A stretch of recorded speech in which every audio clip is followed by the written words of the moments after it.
The new world order pushed by the BRICS is beginning, and ultimately speaking, as we really look at what's going on around the world, finance as a whole is changing significantly. But if you're not paying attention, you're missing the entire target.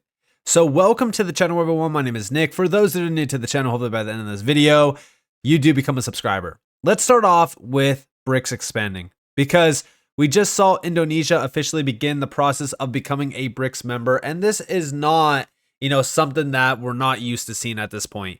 There is so many players trying to join BRICS, and it is because of how quickly the BRICS are now outpacing the G7.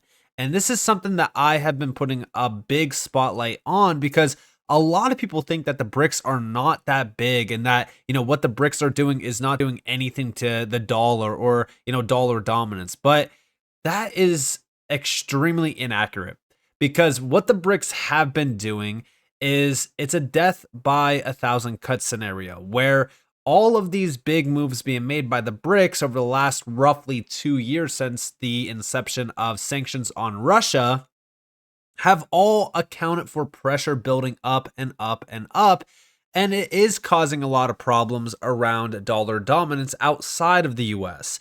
Now, yes, the dollar itself is fairly strong, but the thing to really focus on here is dominance being shifted, and also growth as well of the BRICS nations versus the G7, which, like I said, we will put a spotlight on in this video as well.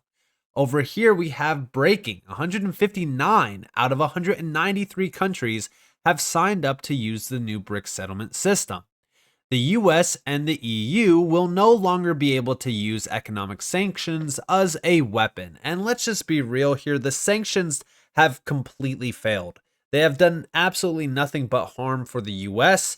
And as we think about this, right, it has accelerated this push by the BRICS to not only reinvent the wheel financially, but it's also allowing them to expand rapidly.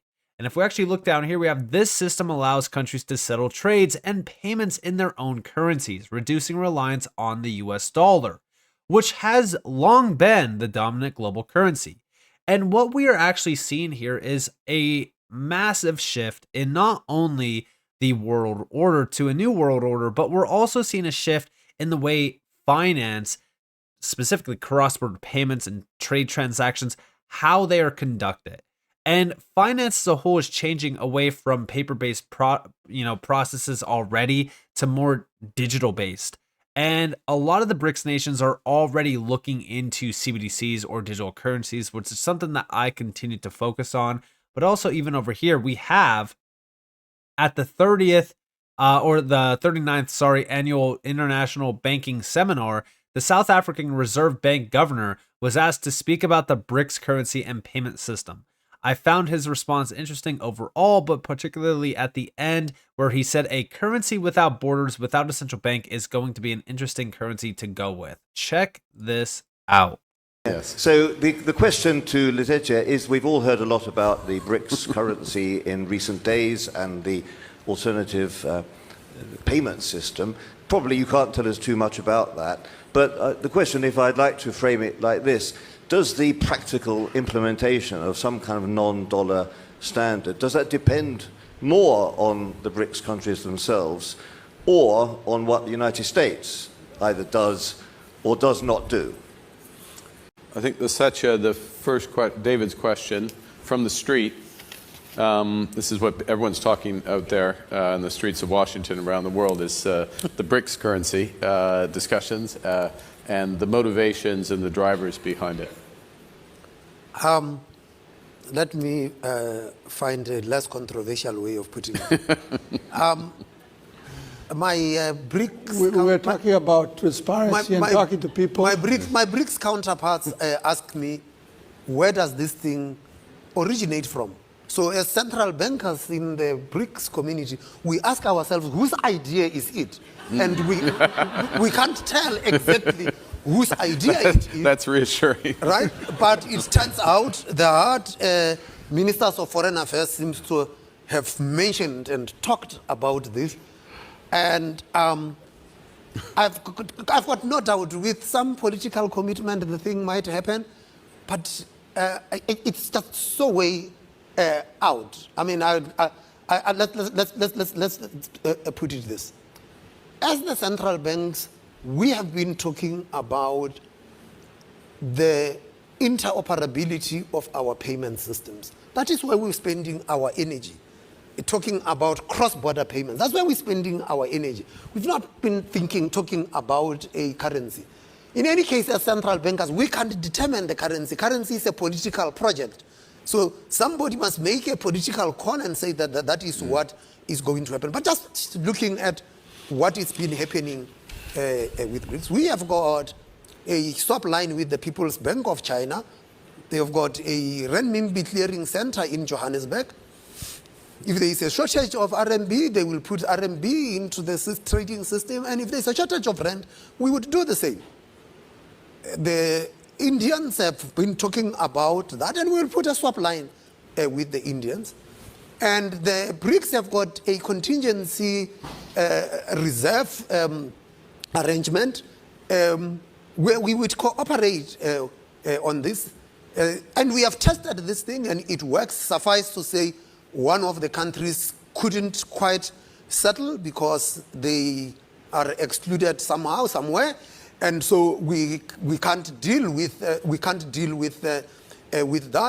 And so we are tuned into the global project, and I must declare my conflict of interest because I chair the FSB's cross-border payments committee. So my own interest and bias is towards the payments and making sure that we have got functioning, efficient, cost-effective payment systems cross-border. And that is where I focus on. And it's within the remit of central banks to do that. Currencies, politicians will have to take a decision elsewhere. A currency without borders, without a central bank, is going to be an interesting currency to go with. And this is what we are starting to witness in real time, right? Every single currency out there is changing. Everything is going digital. CBDCs are becoming a real deal. And regardless of if people accept them or not, they are rising globally. Almost every single central bank is now pushing for a CBDC. But, as we look at some of these currencies, we are also seeing the rise of currencies without borders, without central banks. And a lot of them are already here. Like, for example, XRP is already here. So as we look at what's going on here, are the BRICS using XRP? Probably not, right? There's, a lot of players tied to the BRICS that do have exposure to XRP in large ways, which I've outlined in various videos previously. But when we really look at what's going on here, it's a completely different world that we are headed into. And it is a new world order as well that is being accelerated by the BRICS. Here we have, just in, Russian President Putin says, BRICS summit demonstrates that a new world order is emerging. And when you actually look at the BRICS right now, they are starting to gain rapidly on the G7. And this has been happening for a while. If we go all the way back to 1995, the G7 had about 44.9% of GDP versus 16.9% by the BRICS nations. By 2010, the G7 had about 34.3% versus 26.6%. And now, if we go back to 2023, 29.9% versus 32.1%. And even today, if we actually look at this, by 2025, the BRICS are going to be quickly outpacing the G7 in GDP growth. And this is probably going to, happen going forward as well. This is something that everyone should be focused on because, the BRICS news, some of it's definitely been exaggerated, but a lot of people are overlooking it because they don't think that it is a major threat right now. But what we have been watching just the last couple months around the BRICS is very significant. And honestly, it's impressive as well on what's been happening outside of the US because, again, mainstream media is not reporting on what the BRICS are doing. Whatever the BRICS are doing, any positive thing that the BRICS do, any major moves that are happening around the BRICS, it's not getting reported on. For example, you'll never see the report come out on mainstream media that the BRICS are quickly outpacing the G7 in GDP growth. Why? Oh yeah, that's right, because it shows you that dominance and power is being usurped globally by the BRICS nations. And it also puts a spotlight on the fact that the US and the US dollar are starting to lose traction. But also outside of this, we have over here the G7 nations to send Ukraine $50 billion from frozen Russian assets. This is the reason why we are seeing GDP, we're seeing dominance, and we're ultimately seeing the demise of the US dollar and the United States as well. Dominance is being usurped because right now, as we really look at what's going on, there's zero growth. There's zero growth at all. And fiscal policy is a complete joke around the G7. We are watching the demise of an empire in real time. The New World Order is on its way. It's already here.